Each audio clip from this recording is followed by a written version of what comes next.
Welcome to learning how to submit a new application in PRIS3M.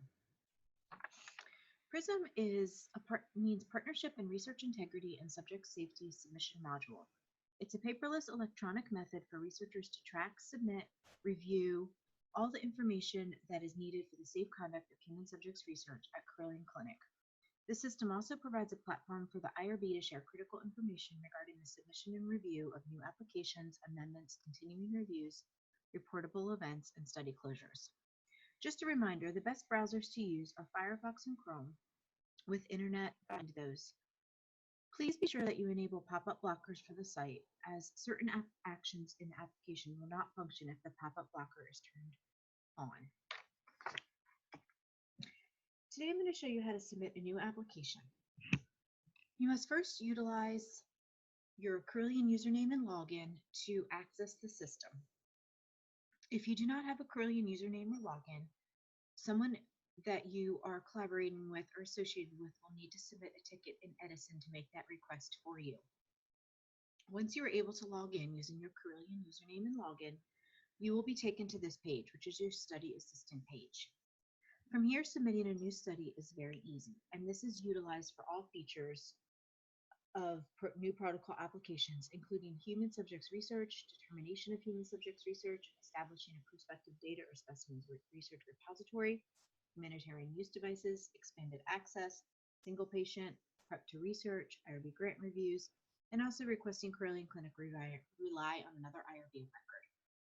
When you come to the system, in order to create a new application, you simply click on this button, Create a New Study. You will then be taken to the first page where you will enter the full name of the title of the study. You are also required to enter an abbreviated study title or keyword to help you search.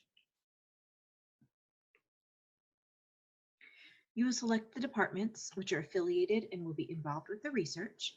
You can click Add and you can search by a department name. You can also scroll through in this method here. Click Select, Save. They will then be added, and you will delete the unassigned.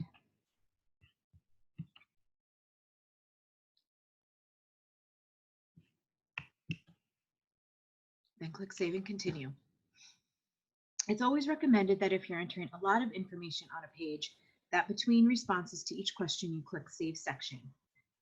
If you are finished on a page, click Save and Continue to Next Section. That will take you to the next section of the SMART application and will save the data that you've already entered. If you are entering data on a page and you get distracted by a phone call or someone stopping in your office and the system times out without you saving your section, you will have lost the data that was on that page. Section 3 is about the key study personnel. In order to add the principal investigator in the research study, you select Add User and then search for them. If you are unable to find someone in the system, it is likely that they have not logged into the system at least one time. Everyone with a Carilion username and ID, once they log into the system one time, has an account automatically created for them in the system. You would then be able to add them to any research study. If you are unable to find someone, again, please ask them to log into the system, and then after they log in one time, go back and see if you were able to add them. In this case, I'm utilizing a test account. I am going to add myself in the test account. This is Researcher 4. You must click that green check mark there, and then you continue to build out your study team.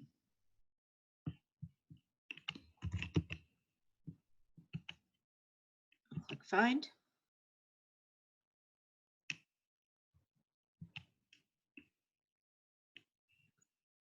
In addition, in order to submit an IRB application, individuals need to take the appropriate city training for the IRB to proceed with review of the submission.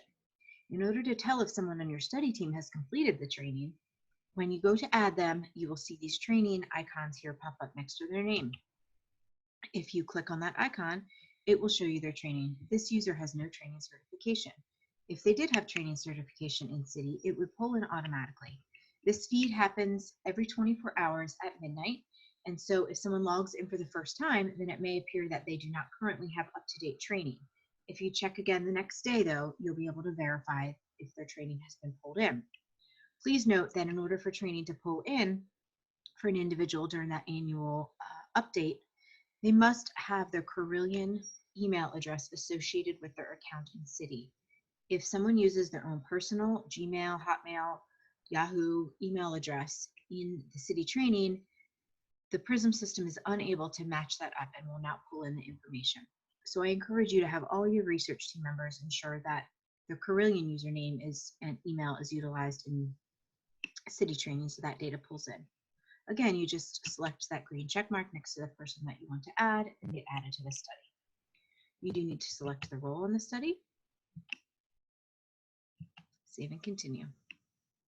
On this page, you're asked to provide additional information about the people that you added on the previous page. You can easily select them here. Only individuals that you had selected on the previous page will show here.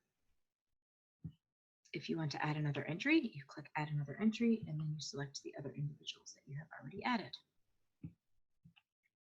In order to see who you've already added, you just go up to these tabs here, and it will show who has been added.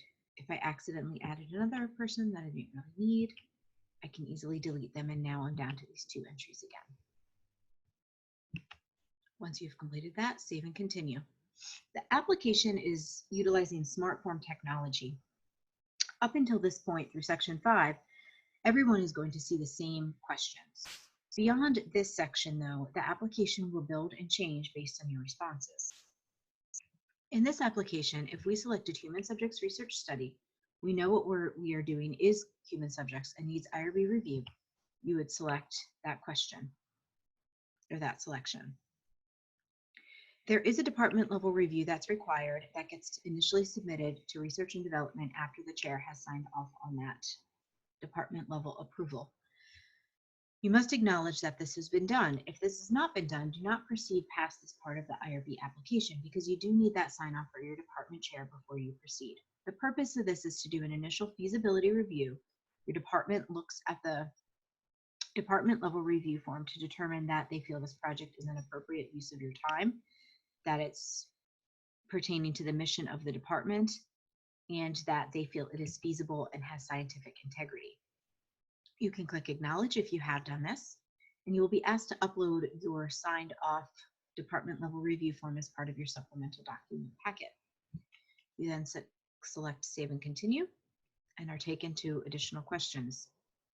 You'll see if I make certain selections, additional questions will show up, and you will need to respond to those questions before you can proceed through.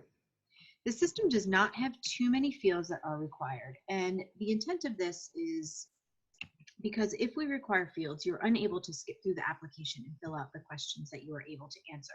For example, if multiple people are participating in the creation of this application, until required fields are filled out, you cannot proceed through. So the IRB has limited the number of required fields for the application in order for you to be able to skip through the application. But please go back and review the entire application before you submit to make sure all required fields have been completed. This is an example. If a field is required and you haven't completed it, you will see this pop up that says an error occurred on the page. If you scroll down, it will show you where that error is and what you must select. So in this case, if you select federal government, you must select the federal funding sources that apply. And then it will allow you to proceed. You can proceed through the application and it will build as you go. If you have not already contacted Christina Cooper regarding disclosure of conflict of interest pertaining to a study that is funded, when you get to this page, you'll receive that reminder and you're highly encouraged to contact her. If you do not and you submit the IRB application and there is a potential conflict, your application will be held up with Christina Cooper, who signs off on applications before they come to the IRB. By starting the discussion with her early, you'll hopefully eliminate or mitigate any delays. So you can continue to proceed through the application. And I want to show you if you go and actually change something that would impact the smart form. So if I go back to application type and I change the type of review that I'm selecting, or the application type that I'm selecting, and then I select Save and Continue, you're going to see a couple of the same sections depending on which application type you've selected. But here, this is a section that you hadn't seen before. And the system will tell you that you've changed a value that will alter the branching path of the form. If this is correct, then you just say, well, you have to say okay, and then you proceed with this type of application. If that was the wrong decision and you incorrectly went back and changed something, or somebody else on the study team did, it is not really an issue. You can go back to application type, change the application type to the correct one, and proceed. Your data will automatically populate from data that you've already put in, so you will not have lost that data. You can proceed through the entire section.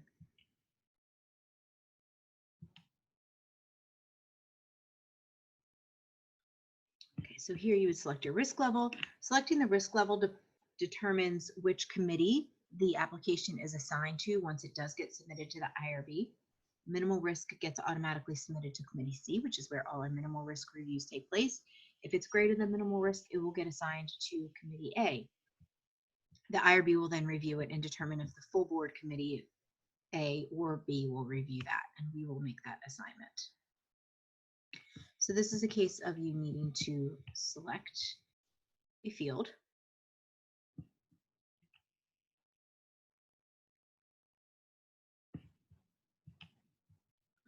And you need to find your error and then proceed.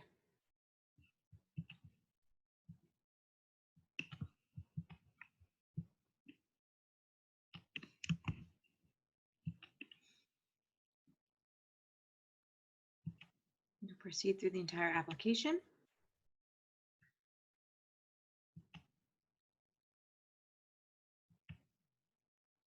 Filling out the application as you go. This is going to be a required field.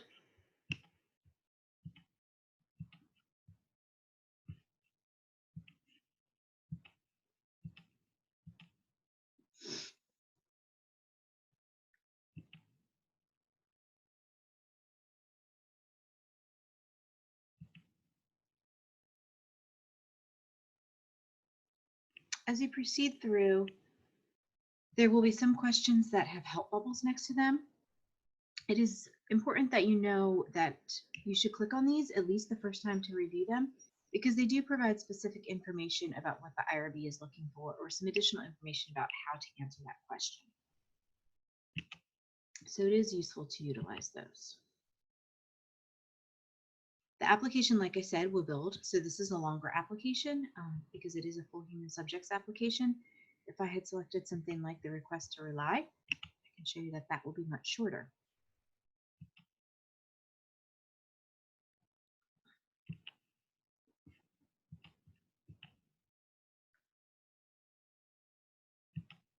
And you can see that it saved my responses.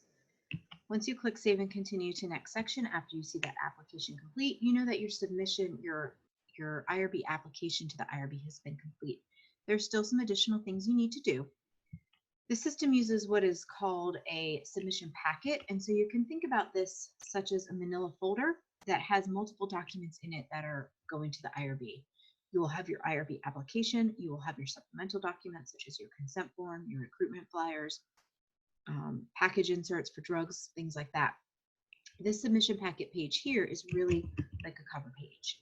And so you do have to enter a lay summary, and that is what the IRB and the IRB committee see when they initially open your application. Here, if you do want to change your application, you can always go edit view and it will take you right back to that to make changes. If you've completed it and you're sure it's ready for submission, you can just proceed past that. Here you can add your consent forms, and you can add as many as you want. You will click browse and you will pull them up from your own computer. If you need to add multiple documents, you click add new, and then you would appropriately label them as well here so that it's very evident what the document is. If you need to edit it, you can select or revise existing, click edit delete, and then if you want to change the title, you can go and do that there as well.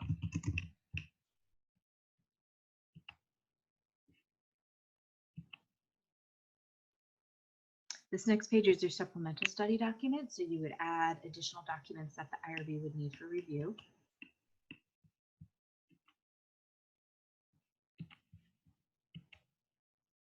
And you can also select the category. Since there are so many different types of supplemental documents, you'd want to click the document type that this is, and it labels it as such so that the IRB can clearly identify this when they're looking. So you proceed through, you'll get to the sign-off page. This is a page where the department chair, division chief, or other designee must be selected so that the application gets routed to them automatically in this after the PI signs off on it. They must make that sign-off. So you select them. And again, if you're unsure who your department sign-off is, you can click on this help bubble right here, and it will provide you a list of the individuals who are the sign-off for the appropriate department. Once this gets routed to the individual, they do receive an email letting them know that they need to come into the system. Again, you'll only be able to select people here who have already logged in. So if there's someone that you think is your department designee and you're unable to find them, they may need to log into the system once. Most of the department chairs and nursing are loaded into the live system. But if you're unable to find someone, have them log in first. The IRB will verify that this is the right person to sign off. So if you put yourself here, it's going to come to the IRB and it's going to get kicked back to you immediately saying that please route this to the correct sign off. That will certainly slow your review down. So make sure you select the right person. If you're unsure, ask your supervisor who the correct sign off person is. You then click Save and Continue. If you are not the PI, you will not see the sign off and submit button. You will see a button that says route to the PI. You would click that. The PI would then receive an email notification letting them know that the study is in their queue for sign off, for review and sign off. If you are the PI, you will see this button. You click on that and it will start the study through the workflow. If at any time you want to review the documents that you've submitted, you can click on these links right here and it will take you to those documents. When the PI has reviewed everything and is comfortable that the submission is ready for the IRB, you click that button, the approve, and then the save sign off.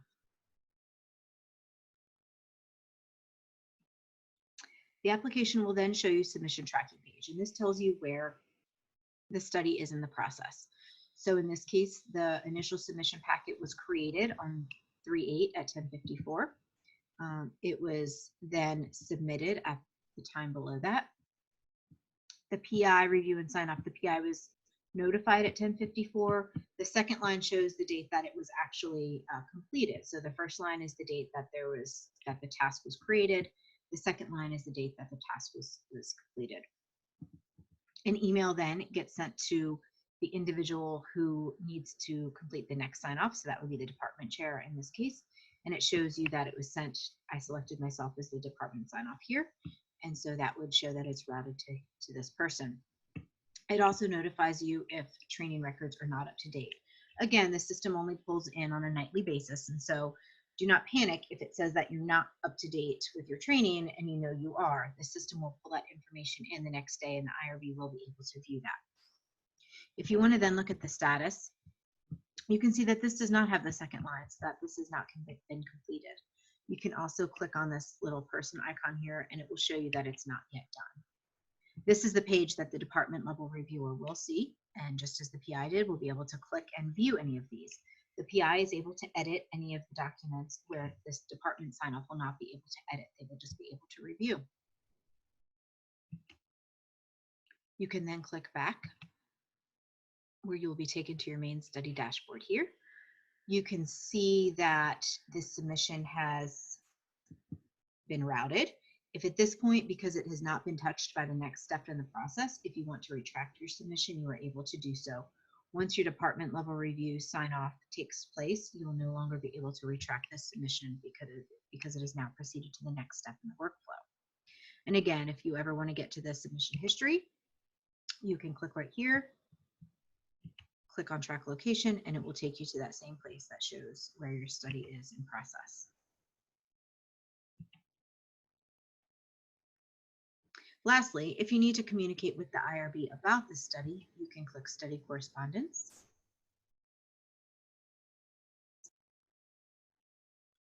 You can then add a new correspondence. You can add recipients here. You can select who you want it to go to. Or in this case, as the PI, you're able to send it to other members of your study team. If you click additional recipients, you'll be able to type individuals in, add a new contact. With the IRB, you could use the irb@carilionclinic.org email address, or if you know it's a greater than minimal risk study, then you would route it to Meredith Cash or your other IRB contact person. Right, so this is your study dashboard again.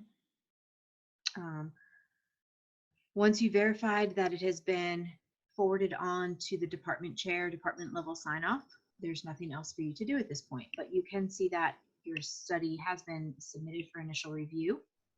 You can just check the submissions history to see where in the process that is, and then you will be notified once the IRB has any questions. And as this proceeds through, the study status will change, letting you know that there's been an update as well. Thank you.